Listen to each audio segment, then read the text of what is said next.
Hello, my name's Alan Folmsby, and today's subject is about light being able to change the magnetization, the poles. And gadolinium is used in an alloy to make a magnetic thin film for today's discussion. This is about theoretical physics. And pulse of light of less than 1 picosecond long, like 60 femtoseconds, hitting a thin film of iron, cobalt, and gadolinium. All the North Pole areas turned into south, and all the South Pole turned into north. So this could be very useful for recording, for example, information and things. So this is partly based on an experiment by people who I'm going to name very soon, and the theory that I'm going to present is a theory that I developed on my own, based on really my understanding of iron and the nucleus of iron. I'll show you a picture of what the 3D model looks like.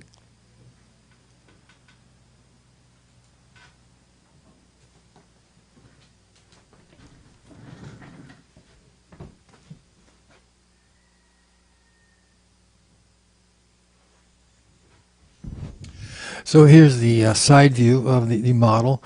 This is what iron looks like at a magnification of 20 trillion x. Now the white will be the protons and the brown are the neutrons. We're seeing it from one direction, and a north pole would be up and a south pole would be down. And the electrons that are connected through these little sticks, the toothpicks, each represents a line of flux going from an electron to a proton. And each of these lines is, in the science I'm proposing, 2 space-like dimensions and 1 time-like dimension going the other way, so there's local torque on each line of flux. Now if it goes counterclockwise, now it's a south pole. Going up would be a south pole. But in the discussions I'm going to be showing you very soon, I'm going to be showing it at a 90-degree angle from this on paper.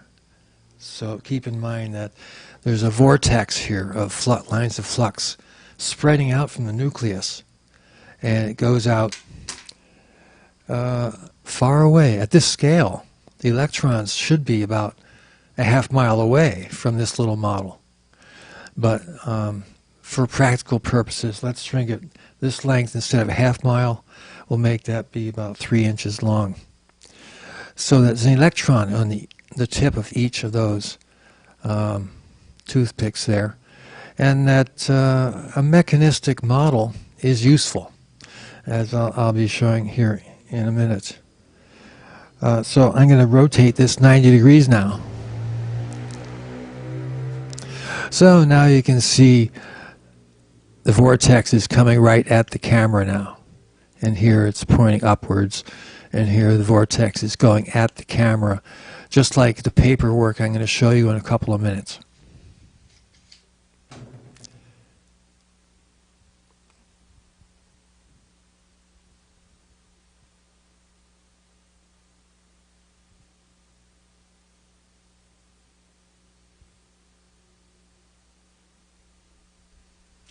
Oh yes, iron.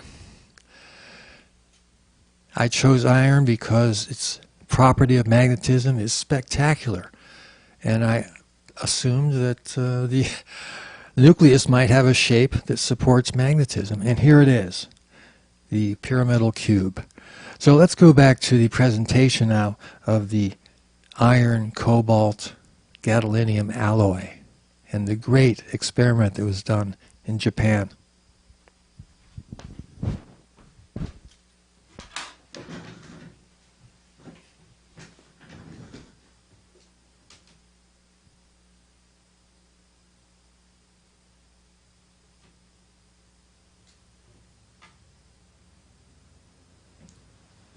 Gadolinium,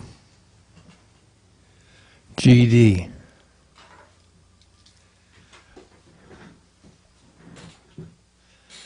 much heavier than iron.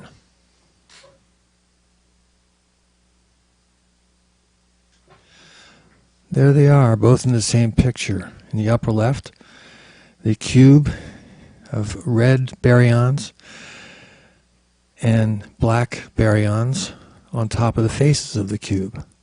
And then down towards the middle, you see gadolinium also has a square of red baryons in a simple cubic lattice, and each of its faces is covered by a pile of baryons. And gadolinium has 6 blue protons on top of its foundation of cerium. So as you can see, they're both similar in shape. They're kind of square looking, and that's rather different than the heavier elements below that.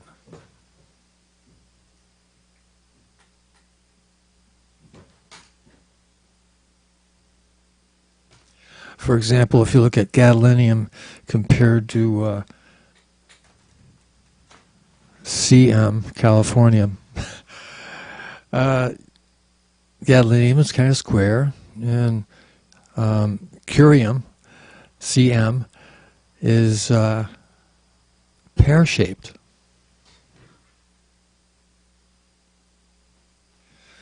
So gadolinium is shaped very much like iron, and curium is shaped like radon or radium or barium, which have been experimentally been shown. So now going back to the experiment that was shown, and what they did in the experiments for the optical reversal of magnetization. Now, as they took an iron-cobalt alloy and they added 25% gadolinium to it. And the alloy of iron-cobalt was 7 parts iron and 1 part cobalt. And then they put different amounts of gadolinium into it for experiments. And a very thin film, it's only 20 nanometers thick.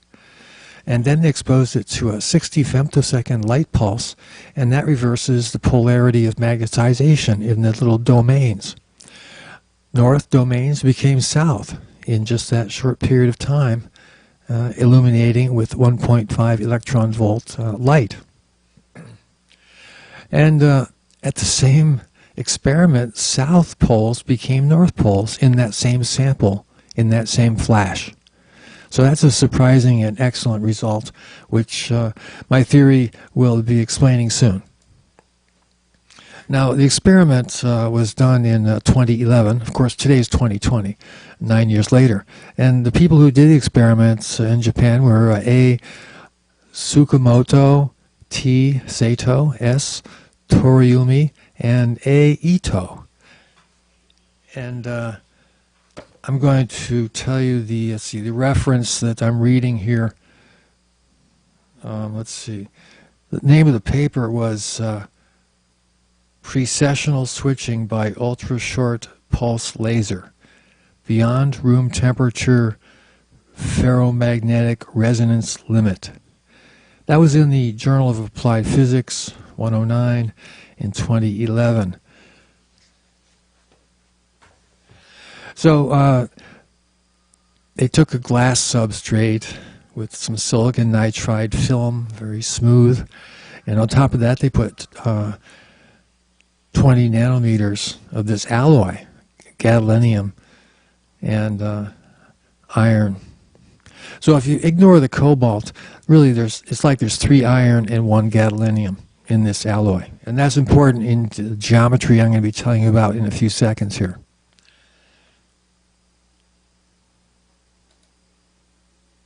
All right, the tests showed the reversal of magnetization in the experiment. So now I'm just trying to present a theory coming up quickly. But the background information in the experimental knowledge is that the iron got demagnetized faster than the gadolinium got demagnetized by the light. Second,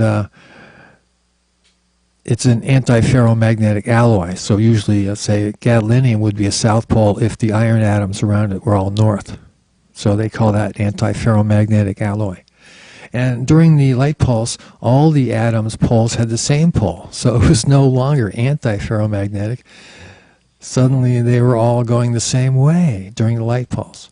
And finally, after the pulse of light was over, gadolinium resumed being anti-ferromagnetic, reversed of what the iron was.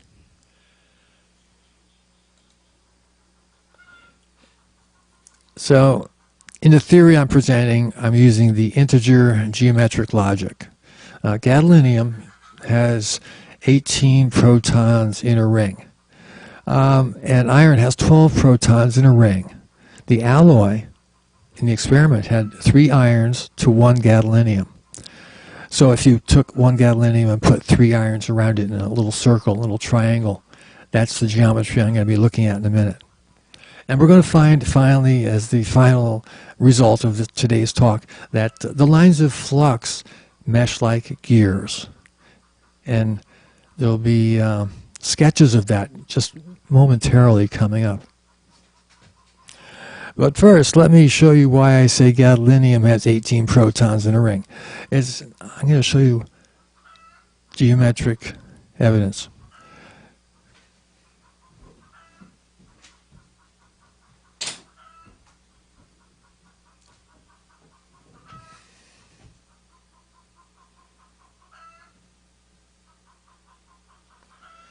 All right, here's the model of gadolinium.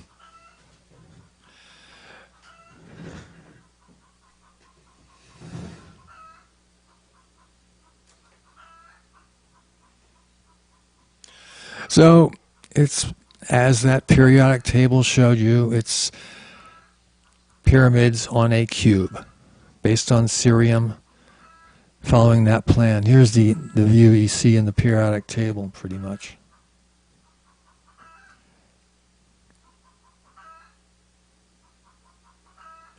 So there's 18 green protons in a ring here, and there's 18 green protons in a ring on the other side, and the white are all the neutrons. And there's a coaxial shape to everything with 2 little lines here, like in cobalt has 2 protons lined up in the center. So iron is also a similar kind of thing, just a little smaller and more perfect. Iron is the archetypical ferromagnetic element, and other elements are ferromagnetic only to the extent they're almost as good as iron. And so here's the view seen in the periodic table.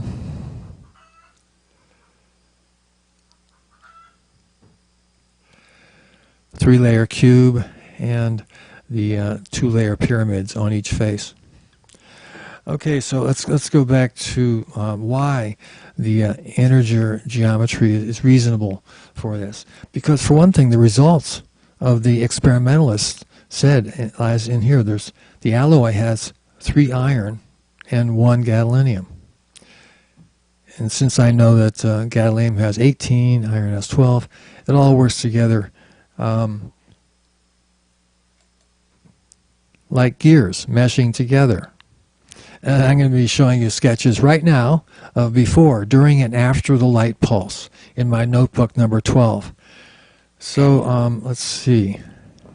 The gadolinium has a vortex pointing at the observer, like I was showing you earlier. And then there's 3 irons right around the gadolinium. All right. Cue camera 1.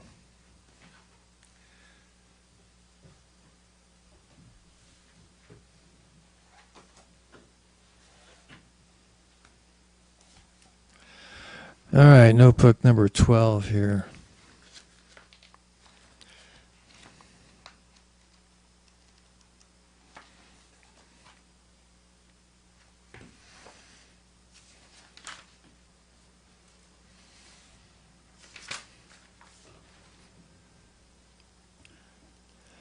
All right, so in this picture here, I'll just show you that here's the alloy, gadolinium in the center, and it has a clockwise vortex pointed at the observer.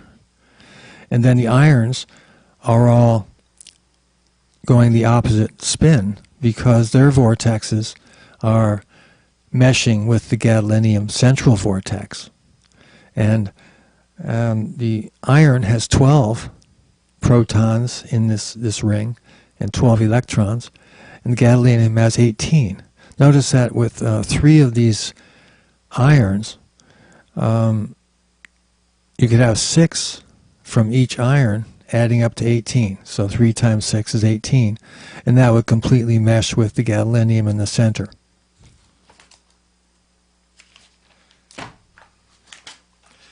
Now, in this other view, we see once again the gadolinium in the center in red and 3 iron nuclei. And now I've added in the electrons. See, as little dashed lines I put in about the correct number of 12 electrons going around each iron and 18 red electrons going around the gadolinium in the center. And they overlap each other, and if you drew a line, they would mesh, like in this. So once you hit the light, first the iron gets demagnetized, but the gadolinium continues to be magnetized. So it expands out and takes over all those electrons that are now free during the light pulse.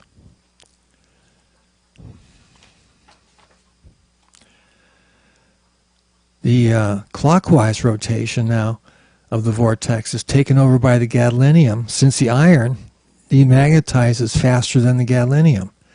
So everything starts rotating clockwise. Once the light is taken away, all of the irons are now magnetized and clockwise, and they will now mesh with the gadolinium to force the gadolinium to go counterclockwise. Exactly as a gear mesh. It's called a non-crossing law. So that now since all 3 of those iron atoms are rotating in a vortex clockwise, they are forcing the gadolinium to go counterclockwise. That is the reversal that goes on. The timing and the magnetization are key to this. So let's talk about this a little more in my PowerPoint.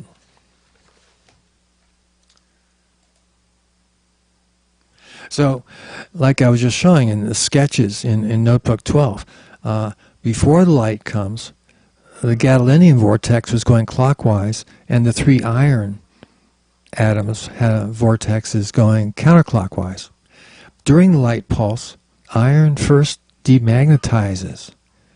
Gadolinium is not demagnetized yet. It gathers the flux near the iron as a clockwise vortex now. After the light is taken away, the iron gets magnetized by the clockwise vortex that is right around it. Since the iron is all magnetized now, they get together and drive the gadolinium into a counterclockwise rotation. And that resumes being an antiferromagnetic alloy. And so reversal was done, just as the experiment. North becomes south and south becomes north. It doesn't matter which way it was, because the gadolinium is always held down there in the middle in reserve, and when the light hits, it's only the gadolinium that's driving. And since it was already reversed, it forced all the iron to be reversed. All right, so anyway, north became south when iron was demagnetized before gadolinium. And then gadolinium then drove the abandoned flux near iron. That is a reversed pole. And then once darkness returned, the 3 iron atoms magnetized the gadolinium to reverse its vortex.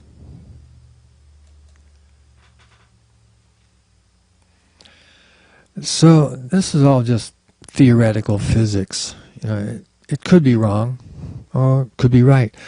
And it's just a matter of experiments showing if it's right or wrong. And the theory is really based on basic things like light causes unpairing of an electron with 1 proton. And also at the Maui Theoretical Physics, other theories will be presented in about 32 seconds.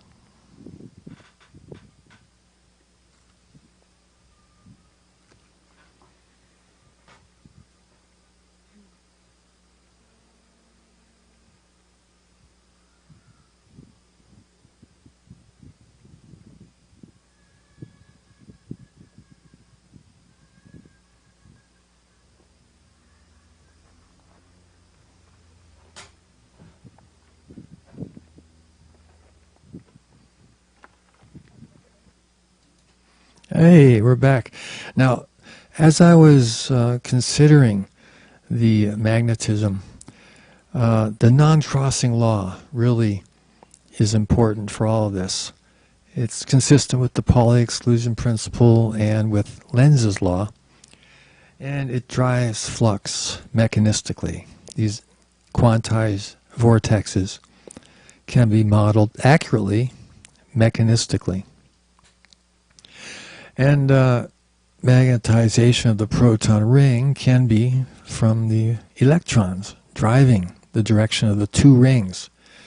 So in iron, if the two rings are going clockwise with proton current, it's the north pole.